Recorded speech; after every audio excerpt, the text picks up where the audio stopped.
Julia, we've been hearing story after story today about the lack of communication to businesses visited by confirmed cases. Was that addressed this morning?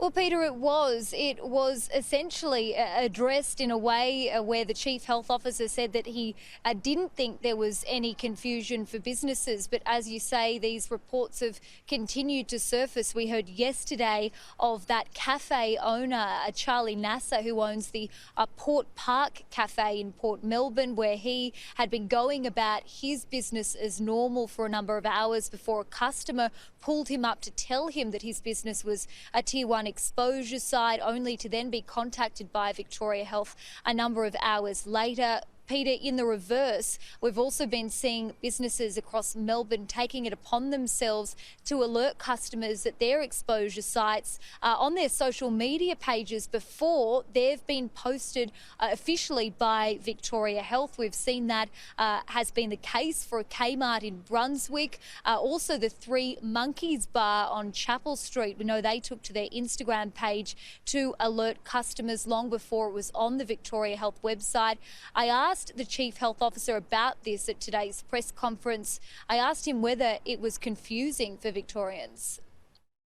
We've got thousands of contact tracers across the state. Why are we not getting on top of it quicker? So it's entirely appropriate. This is a collective effort. It's entirely appropriate for businesses with the channels that they have to contact all of their clients and customers when they know that they're an exposure site. They will do and must do that as we formally put the exact times verified and exact locations on our website. Do you agree that that's confusing though for people? We have to do everything in parallel at the same time. Why not before? All efforts need to be made. So if there are social media channels that businesses have, they can and should and really must use them. And Julia, what's happening with repatriation flights? I mentioned a flight from India landed in Melbourne at 5 o'clock. Surely we haven't got more flights coming in to Melbourne once we hit lockdown at midnight, have we?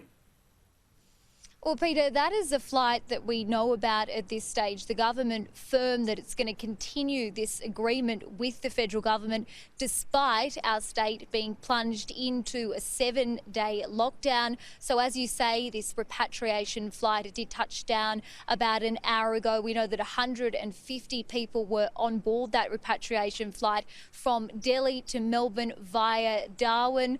So all of these people, there were strict protocols prior to them boarding that flight. They had to all test negative to COVID 3 days in a row before boarding that flight. We know that they've now been ushered into a hotel quarantine facility in Melbourne where they will see out the next 2 weeks. As I said, the acting Premier very adamant that he wanted this agreement to continue. Crucial question, what's going to happen to international flights? Are we going to put a stop to them? No, the flights coming into hotel quarantine will continue. So those arrangements for hotel quarantine will continue. So no changes in that space. So, Peter, also confirmation in that press conference this morning that we will continue to welcome in international arrivals every week, 1,000 returning Australians. Peter? I tell you what, good Lord, I make the point. The bloke that kicked all of this up from South Australia tested negative to COVID when he left hotel quarantine. So getting on a plane in Delhi with a negative test means very little. Julia, well done today. You held your ground and got a bit feisty there from some of those politicians. Great to have you on the show.